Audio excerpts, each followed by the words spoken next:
Sway. Ah, swing! This is... Okay, so hear me out. Bluey is one of the best shows out there, not just for kids, but for everyone. It truly appeals to both the younger and the more mature age groups. I genuinely sit down and watch this without my daughter sometimes. Just don't tell her. She'll get jealous. The show balances innocence and lightheartedness together very well, but doesn't shy away from emotional moments of loss, loneliness, and love. It's got so many teachable moments for kids and parents alike, without being preachy, and it isn't too flashy like most of the quote-unquote kids shows you'll see today. When I first saw it, I was worried it was going to be just another kids show, honestly, but man, was I wrong. After watching just one episode with my daughter and nephew, I was immediately hooked, and wanted to see more. It helps that the episodes are only 7 to 8 minutes long, a short enough episode for the attention span of literally anybody, but also quick enough if you want to pop something on before you have to go do something else. It's super easy to digest. Going back to the beginning, this show is special. It's got more heart than anything I've seen from anything Disney related in probably at least 5 years. I know that Disney doesn't technically make the show, but is very much so distributed by them at this point. I truly cannot give this show enough praise, especially as a parent myself. It truly does have everything, and is perfect to watch with your little ones. Despite Bluey being so creative and relatable, especially with the dialogue between the characters, perhaps one of my favorite episodes of the show is one of Bluey's quietest.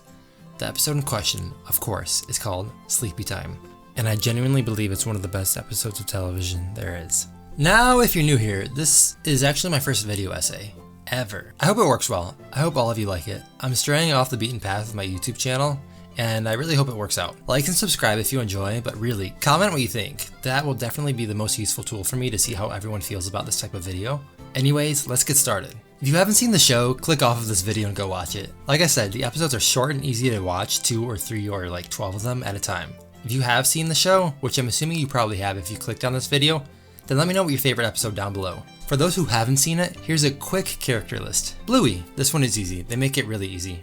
Really easy. She's 6. Bingo, this is Bluey's little sister, and she's 4. Mom, also known as Chili. I believe she technically works airport security, which is funny because, you know, dogs. Dad, also known as Bandit. Bandit is actually an archaeologist, which again is kind of funny because he's a dog. Don't get confused here though, Bandit is a G. He is without a doubt the best character in the show. He doesn't conform to the lazy, dumbed down lifestyle of someone such as Homer Simpson or Peter Griffin. He's actively involved in his kids' lives, and not only that, but he's willing to do whatever to have fun with them. I cannot emphasize enough how special Bandit as a character is, and how happy it makes me to see not just a good, but a great father figure on a current day TV show. Now, after all that truly well-deserved Bandit hype, ironically, this episode is actually focused on Bingo and Chili. Let's break it down. One of my favorite aspects of this episode is that it takes place practically entirely during the night. There's something so comforting and cozy about nighttime cartoons that I can link back to my childhood. It's just special. It's cozy.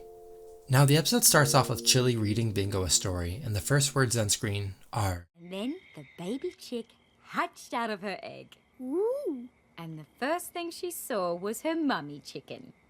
I actually didn't realize this on my first, second, or third watch of this one, but this line directly foreshadows the rest of the episode. Next, you see Bandit carrying Bluey to the bedroom and off into bed. I love how Bluey claims she's not tired but falls asleep immediately after.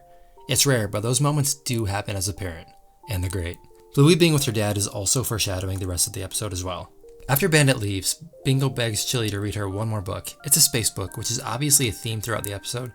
But another little detail that I love is that space is a theme even before you see the book.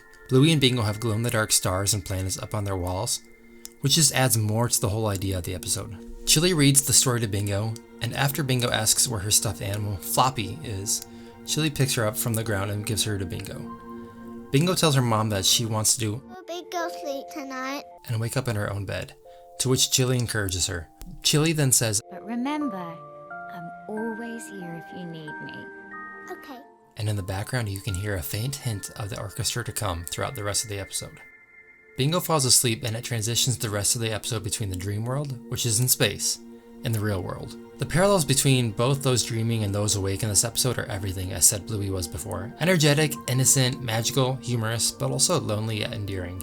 You'll come to see what I mean. Bingo cracks out of her shell, just like the baby chick in her egg, yolk and everything, and ventures into space with Floppy. The atmosphere is immaculate. Bingo, without hesitation, instinctively starts to head towards the sun. On her way, she passes by another cracked planet, and we see that Bluey is now gone from her bed. Oh, Bluey. drink of water? The scene cracks me up every time. The cut from the magicalness of Bingo's dream to just Bluey standing there inches from Chili's face with the crickets and everything going on just gets to me. I love how innocent Bluey sounds. It's so typical of kids. I remember doing this with my parents as a child. Chili gets Bluey some water and then comes back, but naturally, Bluey passed out in Chili's spot on the bed. More relatability right there. Chili takes Bluey's bed and Bingo gets out of her bed, sleepwalking to her parents' room. She fixes herself between Bandit and Bluey, and again, the parallels between the dream world and real life are something special. Plus, the blanket struggle between both Bluey and Bandit is hilarious. Bingo gets flown up from between the blankets and meets a planet, to which he starts smacking, which hilariously ends up being Bandit. I love his little yips and groans. The scene continues with Bluey joining Bingo in the dream world, kicking at their dad until Bandit pushes Bluey away. I love how it equals out to basically a meteor taking Bluey out of Bingo's perspective in the dream world. The scene culminates into Bingo jumping feet first onto Bandit's, well... Next you see Bingo and Floppy holding tight to this rock, presumably at the center of the planet, resembling to me that Bandit is their rock. He's the one carrying them back to bed, and despite being practically beat up by his kids in their sleep, he smiles goodnight at Bingo. On his way back, he runs into Bluey, who's now going potty, probably as a result of having some of the water Chili got her earlier in the episode. The pair nearly fall asleep together in the bathroom until Bluey finishes and beats Bandit to his bed. Once again, Bandit is the GOAT. Not only is he there for his kids, but he learns. Instead of laying back onto his bed, he improvises, adapts, and overcomes by sleeping on the ground with his underwear as a blanket. That's what I'm talking about! That's why he's the MVP! That's why he's the GOAT! The GOAT! Despite all this, he still manages to get kicked by Bluey, resulting in her falling onto him on the floor, taking the blanket with her.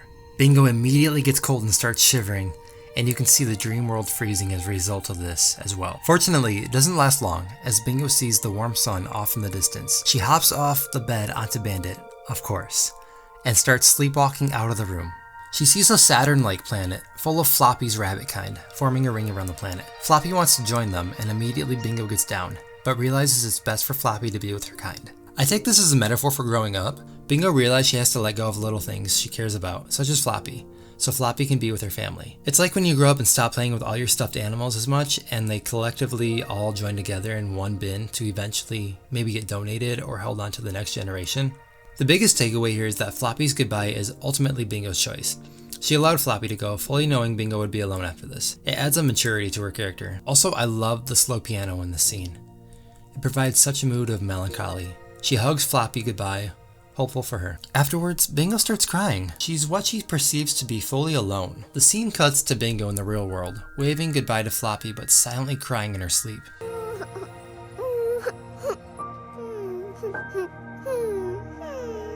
As a parent, I have caught my daughter doing that, where she's just crying in her sleep. And it's just the most heartbreaking thing, because you want her dreams to be good, and all you can do is comfort her. And that's what Chili does. I love that Chili wakes up near immediately, realizing what's going on. And the next scene is truly magical. Back in the dream world, Bingo is picked up by a comet and zooms through space on a thrill ride to her warm sun, her mom. Now, I love everything about this scene. The speed at which Bingo darts towards the sun, passing by all the colors and stars. The angle at which you see Bingo staring at her source of light and warmth, consequently her mom, and you see the size and scope of how big and large that warmth and love is. It's impeccable. It's so heartwarming. Side note, the music they use in this is called The Planets Opus 32. Jupiter, the Bringer of Jollity. It's a mouthful, and it's composed by Gustav Holst. This is a 7-movement orchestral suite, originally made between 1914 and 1917, and altogether it's literally about a full hour long. Fun fact, John Williams very famously based the Star Wars themes on this piece, especially the Mars section. Back to the episode, here's something I've been waiting to point out for a while. The reason this episode works so well, among many other reasons, is because Bingo is an active protagonist. An active protagonist is someone who takes actions to drive the plot forward, whereas a passive protagonist allows things to happen to them. For years in storytelling, active protagonists are the ones that you tend to care the most about, because it's their choices that define and affect them. It gives them more depth, rather than someone just letting things happen to them all the time. So, sure, Bluey is the name of the show, but this episode is all about Bingo and Chili, and Bingo is the active protagonist. In the beginning, after cracking out of her shell, she had chosen to get up and float towards the sun, which resulted in her laying on her mom and dad's bed. She chose to say goodbye to Floppy and mature a little bit. And now here at the scene, she sees her Earth shell and she chooses she needs to go back into it in order to sleep in her bed like a big girl. I have to go. I'm a big girl now. For some reason, whenever she says this, it always makes me tear up. The ending to this episode genuinely makes me want to cry, but in a happy sense. Maybe part of it is because of the beauty of the episode, but I think a lot of it is that I have a daughter around this age that crawls into bed with me practically every single night. As much as I want my own space in my bed, I don't want to lose that aspect of being a parent one single bit. They say the days are slow but the years are fast, and it's true. Life just works that way, and seeing Bingo do this is honestly daunting to me. It's a coming of age story, a graduating from being a little girl to a big girl story. It's sad, but for the happiest and proudest of reasons. And that's part of the reason I really appreciate this episode. Bingo as a character throughout the series has been shown to be as equally, if not more, organized and mature than Bluey. In the episode Mini Bluey, you see that Bingo tidies up better, keeps her things neater, and listens to her parents easier. Whereas Bluey mostly ignores her parents and leaves messes. This could be an analogy of Bluey being closer to a teenager and Bingo being more of a little kid, listening to her parents. But I genuinely think Bingo seems really mature for her age, especially compared to Bluey. She seems to have no issue sharing, being patient, or doing things for others that don't necessarily or immediately help herself. Bingo tells her mom I have to go. I'm a big girl now. and her mom reminds her. Remember, I'll always be here for you I love that once Chili says, because I love you. Bingo's tail wags. It's a little detail you can miss, especially with the scope of the scene, but it's there and adds that much more. Chili tucks Bingo to bed and heads back to her own bed, but something I appreciate about the scene is that Bingo isn't automatically back in her shell when her mom tucks her in. Bingo is still an active protagonist and chooses to fully commit to her shell, therefore truly committing to sleeping in her bed. Now, naturally, Floppy is there to help, with a little bit of love and help from Mom, and Bingo falls back to sleep with a view of her son as closure. The scene crescendos back to the locations and objects of interest sprinkled throughout the duration of the episode. You see the bathroom everyone passes by, the water glass that Chili got Bluey. Side note, I love the specks of dust in this animated kids show. We also see Bluey and Bandit together just as we saw them throughout the entire episode. And we close in on Chili sleeping on the bed alone with her arms out, welcoming Bingo just in case. We come back to Bingo's shell and see Bingo sleeping in her bed until morning, finally doing a big girl sleep. It ends. Once again, the show is titled Bluey, but it's about so much more than a cartoon dog. It's about adolescence and the innocence that comes with that, but also about venturing out into your own space and becoming your own you. It's about having a family that's there for each other no matter what time of day or night, and finding a sense of comfort within each other's arms. You can have antics, you can have games, you can have lots of fun, but there's also a lot of uncertainty and harshness to all facets of life. It's better to be there for each other and be the active protagonist in your story.